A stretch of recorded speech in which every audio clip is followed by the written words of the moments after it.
Hello students, welcome to the lecture on International Business Environment. And after this lecture, we will be able to learn the following objectives. Explain the political and legal environment, discuss about economic environment, explain the socio-cultural and technological environment, describe the environmental context for business, understand the framework for analyzing international business environment, explain the domestic, foreign and global environments, understand the impact of international business environment on decisions. Let's start with the concept of international business environment. Transparency in the conduct of monetary and fiscal policies is needed to provide an anchor for expectations. Developments that seem unusual, even unbalanced, need to necessarily be judged unsustainable. For example, the potential gains offered by new technology, particularly in the production of goods and financial services, may provide a sound rationale for a number of trends that currently seem hard to explain.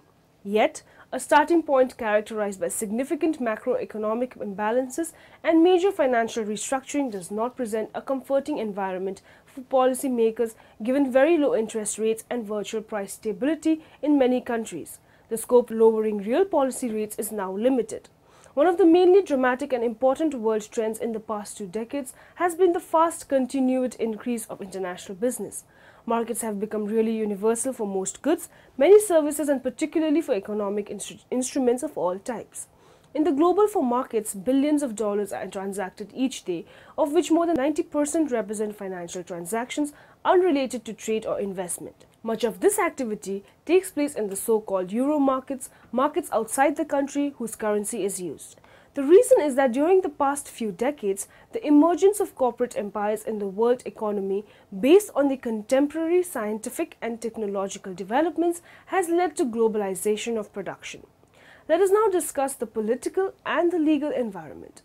Political and government environment has close relationship with the economic system and the economic plan. For example, the communist countries had a centrally planned economic system. In most countries, apart from those laws that control investment and related matters, there are a number of laws that regulate the conduct of the business.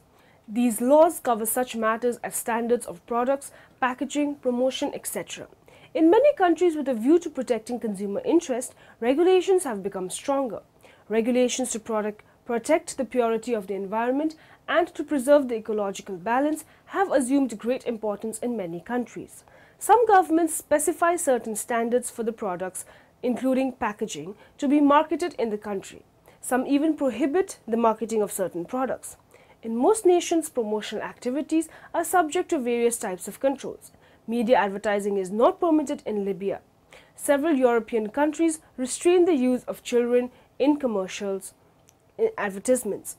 Advertisements including packaging of cigarettes must carry the statutory warning that cigarette smoking is injurious to health. Similarly, advertisements of baby food must necessarily inform the potential buyer that breastfeeding is the best. In countries like Germany, product comparison advertisements and the use of superlatives like the best or excellent in advertisements is not allowed. In the United States, the Federal Trade Commission is empowered to require a company to provide the quality, performance or the comparative prices of its products. What is being asked of the drug industry and of American business in general is a fuller disclosure of the relevant facts about products. Many countries today have laws to regulate competition in the public interest. Elimination of unfair competition and dilution of monopoly power are the important objectives of these regulations. In world, the monopolistic undertakings, dominance undertakings and the large industrial houses are subject to a number of regulations which prevent the concentration of economic power to the common detriment. The MRTP Act also controls monopolistic, restrictive and unfair trade practices which are prejudicial to the public interest. Such regulations brighten the prospects of small and new firms. They also increase the scope of some of the existing firms to venture into new areas of business. The special privileges available to the small-scale sector have also contributed to the phenomenal success of the norma. Certain changes in governmental policies such as the industrial policy, the fiscal policy, the tariff policy, etc. may have profound impact on business. Some policy developments create opportunities as well as threats. In other words, a development which brightens the prospects of some enterprises may pose a threat to some others. Now moving on to the next topic, we will study The economic environment. Managers must monitor currency, infrastructure, inflation, interest rates, wages, and taxation. In assessing the economic environment in foreign countries, a business must pay particular attention to the following 4 areas. The average income levels of the population. If the average income of the population is very low, no matter how desperately this population needs a product or a service, there simply is not a market for it. The tax structures. In some countries, foreign firms pay much higher tax rates than domestic competitors. These tax differences may be very obvious or subtle, as in hidden registration fees. Inflation rates. In the US, for example, inflation rates have been quite low and relatively stable for several years. In some countries, however, inflation rates of 30, 40 or even 100% per year are not uncommon. Inflation results in a general rise in the level of prices and impacts business in many ways. For example, in the mid-1970s, a shortage of crude oil led to numerous problems because petroleum products supply most of the energy required to produce goods and services and to transport goods around the world. Fluctuating exchange rates. The exchange rate, or the value of one's country's currency in terms of another country's currency, is determined primarily by supply and demand for each country's goods and services. The government of a country can, however, cause this exchange rate to change dramatically by causing high inflation, by printing too much currency, or by changing the value of the currency through devaluation. A foreign investor may sustain large losses if the value of the currency drops substantially. When doing business abroad, business people need to recognize that they cannot take for granted that other countries offer the same things as are found in industrialized nations. A country's level of development is often determined in part by its infrastructure. The infrastructure is the physical facilities that support a country's economic activities, such as railroads, its highways, ports, utilities and power plants, schools, hospitals, communication systems, and the commercial distribution systems. When doing business in less developed countries, a business may need to compensate for the rudimentary distributions and the communication systems. Let's now talk about the socio-cultural and the technological environment. Cultural differences, which can be very subtle, are extremely important. An organization that enters the international marketplace on virtually any level must make learning the foreign country's cultural taboos and the proper cultural practices a high priority. If a business fails to understand the cultural methods of doing business, grave misunderstandings and a complete lack of trust may occur. Management differences also exist. In China, a harmonious environment is more important than day-to-day productivity. In Morocco, women can assume leadership roles, but they are usually more self-conscious than American women. In Pakistan, women are not often found in management positions if they are in the workplace at all. In addition, the importance of work in employees' lives varies from country to country. For example, the Japanese feel that work is an important part of their lives. This belief in work, coupled with a strong group orientation, may explain the Japanese willingness to put up with things that workers in other countries would find intolerable. Likewise, culture may impact what employees find motivating as well as how they respond to rewards and punishments. For example, Americans tend to emphasize personal growth, accomplishment, and getting what they deserve for performance as the most important motivators. However, in Asian cultures, maintaining group solidarity and promoting group needs may be more important than rewarding individual achievements. Finally, language differences are particularly important, and international managers must remember that not all words translate clearly into other languages. Many global companies have had difficulty crossing the language barrier, with results ranging from embarrassment to outright failure. For example, in regard to marketing, seemingly innocuous brand names and advertising phrases can take on unintended or hidden meanings when translated into other languages. Advertising themes often lose or gain something in translations. The English Coors beer slogan "Get Loose with Coors" came out as "Get the Runs with Coors" in Spanish. Coca-Cola's English "Coke Adds Life" theme translated into "Coke brings ancestors back from the dead" in Japanese. In Chinese, the English Kentucky Fried Chicken slogan "Finger Licking Good" came out as "Eat Your Fingers Off." Such classic boo-boos are soon discovered and corrected. They may result in little more than embarrassments for companies. Managers should keep in mind that countless other more subtle blunders may go undetected and damage product performance in less obvious ways. The technological environment contains the innovations from robotics to cellular phones that are rapidly occurring in all types of technology. Before a company can expect to sell its product in another country, the technology of the two countries must be compatible. Companies that join forces with others will be able to quicken the pace of research and development while cutting the costs connected with utilizing the latest technology. Regardless of the kind of business a company is in, it must choose partners and locations that possesses an available workforce to deal with the applicable technology. Many companies have chosen Mexico and Mexican partners because they provide a willing and capable workforce. There have been many international, national and state developments related to business and the environment that demonstrates the urgent need for education in environmentally compatible business practice. The United Nations, the European Union, the International Organization for Standardization and the International Chamber of Commerce have all established strong positions for business practices compatible with the environment. The President of the United States established the President's Council on Sustainable Development and issued an executive order mandating the choice of environmentally preferable alternatives for government purchases. The United States Environmental Protection Agency developed environmental guidelines for federal agencies and has served as a partner in the development of international environmental business standards. The Indiana Business Modernization and Technology Cooperation and the Indiana Economic Development Council are cooperating in the design of a potential Indiana Environmental Extension Network.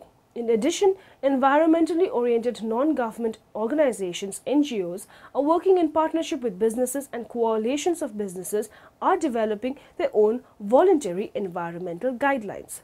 Firms worldwide are establishing environmental management systems, EMS, and guidelines have been established at national and international levels to encourage consistency across firms. Standardization developed the ISO 14000 series as a framework for its firm's EMS.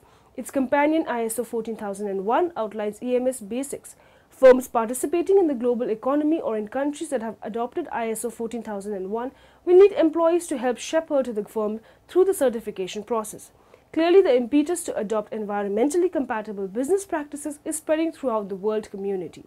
Environmental analysis is defined as a process by which strategists monitor the economic, governmental, legal, market competitive, supplier, technological, geographic and social settings to determine opportunities and threats to their firms. Environmental diagnosis consists of managerial decisions made by analyzing the significance of the data, opportunities and the threats of the environmental analysis. The definition of environmental analysis given has been made in the context of the strategic management process for an existing firm. It is, however, quite obvious that environmental analysis is the cornerstone of new business opportunity analysis too. Indeed, today a much greater emphasis is given than in the past to the fact that environmental analysis is an essential prerequisite for strategic management decision making. For instance, in his recent editions of Marketing Management, Philip Kotler, the world-renowned professor and author, describes marketing environment audit as the first component of a marketing audit. The definition of marketing audit does not have any reference to the environment. Every business enterprise thus consists of a set of internal factors and is confronted with a set of external factors. The internal factors are generally regarded as controllable factors because the company has control over these factors. It can alter or modify such factors as it is personal. Physical activities, organization and functional means such as the marketing mix to suit the environment. The external factors, on the other hand, by far and large beyond the control of a company.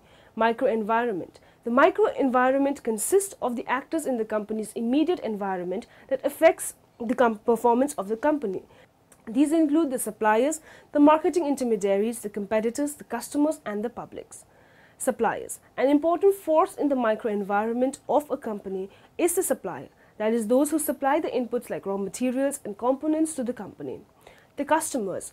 As it is often exhorted, the major task of a business is to create and sustain customers.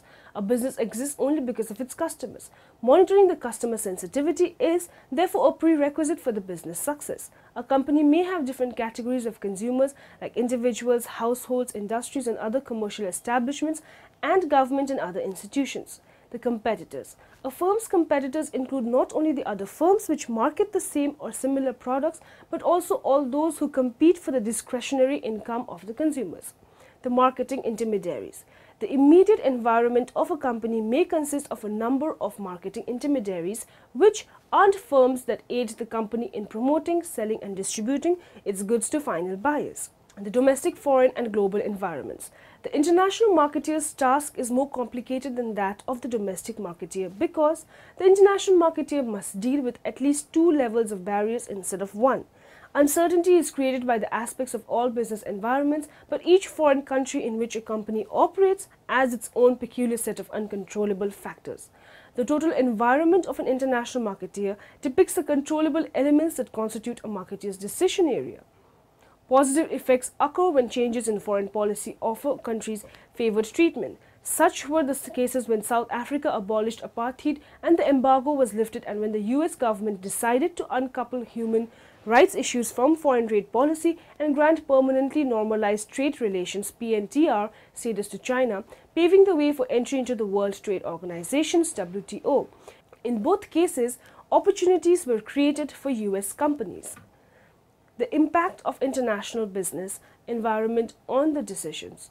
Business owners and executives and investors being able to understand the economy's health and direction can help guide business and investment decisions.